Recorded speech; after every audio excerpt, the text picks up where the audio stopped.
Shalom, selamat pagi Bapak Ibu Saudaraku yang dikasihi Tuhan. Salam sejahtera buat saudara semua dimanapun berada.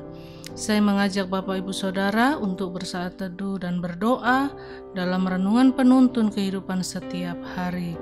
Kiranya damai sejahtera dan sukacita oleh Roh Kudus senantiasa melimpah dalam hati dan kehidupan kita semua. Tema renungan kita pagi hari ini, Kerajaan Surga. Ayat bacaan kita terdapat di dalam Injil Lukas 13 ayat 18-21. Demikian bunyi firman Tuhan. Maka kata Yesus, seumpama apakah hal kerajaan Allah, dan dengan apakah aku akan mengumpamakannya? Ia seumpama biji sesawi yang diambil dan ditaburkan orang di kebunnya. Biji itu tumbuh dan menjadi pohon, dan burung-burung di udara bersarang pada cabang-cabangnya. Dan ia berkata lagi, dengan apakah aku akan mengumpamakan kerajaan Allah? Ia seumpama ragi yang diambil seorang perempuan dan diadukan ke dalam tepung terigu 3 sukat sampai kamir seluruhnya. Bapak Ibu Saudaraku yang dikasihi Tuhan, setiap orang pasti berpikir bahwa surga itulah yang aku rindukan. Surga adalah tempat terakhir yang aku idam-idamkan. Jadi setiap orang pasti merindukan surga dalam hidupnya. Bahkan ajaran-ajaran agama pasti menekankan tentang surga. Karena memang surga adalah impian. Surga adalah tujuan terakhir di mana setiap orang ingin hidup di dalamnya. Ada banyak orang yang merindukan surga. Ada banyak orang yang mengajar tentang surga, tetapi siapakah yang dapat memberikan kepastian tentang surga yang kekal itu? Surga adalah tempat yang sangat unik, karena kekayaan apapun, seseorang belum tentu bisa masuk surga karena kekayaannya itu. Tetapi semiskin apapun seseorang, dia bisa tetap dapat masuk ke surga dan mendapatkan tempat yang terhormat di surga. Berarti surga tidak berhubungan dengan berapa kekayaan yang kita miliki. Bahkan surga bukan menjadi kepastian bagi orang yang baik sekalipun. Sebaliknya, orang yang tadinya jahat, tetapi kemudian dia bisa berada di surga, sebagaimana cerita penjahat yang ada di sisi salib Yesus. Ada orang-orang baik yang ditolak dan tidak akan masuk ke surga. Tetapi sebaliknya, ada orang-orang jahat yang diterima oleh surga karena pertobatannya.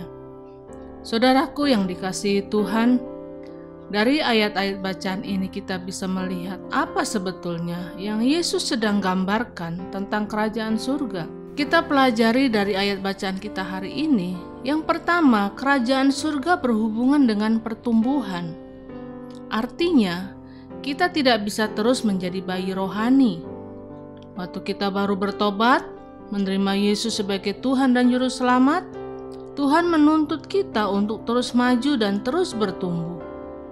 Persoalannya, mengapa kita tidak bisa menikmati kerajaan surga dalam kehidupan kita? Yaitu karena iman kita di dalam Kristus tidak mengalami pertumbuhan.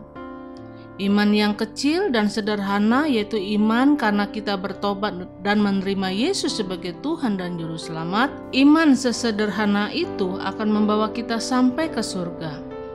Tetapi iman yang tangguh dan luar biasa di tengah masalah dan tantangan, itulah yang dapat membawa surga ke dalam diri kita. Kerajaan surga dalam diri kita adalah benih yang hidup, yang akan terus bertumbuh, berbuah, dan akan menyatakan kemuliaan Allah dalam hidup kita. Yang kedua, apa yang sedang Yesus gambarkan tentang kerajaan surga? Yaitu kerajaan surga bicara tentang hidup yang mendatangkan ketenangan. Ayat yang ke-19. Ketika pertumbuhannya sehat, apa yang akan terjadi adalah hidupnya mendatangkan ketenangan. Banyak orang Kristen sudah pergi ke gereja, sibuk dalam pelayanan, tetapi hidupnya tidak membawa ketentraman dan ketenangan dalam keluarganya, dan bahkan bagi orang-orang di sekitarnya.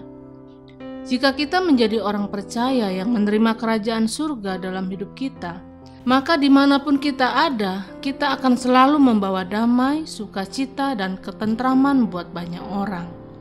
Dan yang ketiga, apa yang sedang Yesus gambarkan tentang kerajaan surga? Kerajaan surga berhubungan dengan bagaimana kita mempengaruhi orang-orang di sekeliling kita. Tetapi waktu kerajaan surga ada di dalam kehidupan kita, maka cirinya adalah bahwa orang yang ada di sekitar kita juga bisa turut merasakannya, karena kita dapat mengkamiri atau mempengaruhi seluruhnya. Jadi Bapak Ibu Saudaraku yang dikasihi Tuhan, tentu kita tahu bahwa kerajaan surga adalah tujuan setiap orang percaya.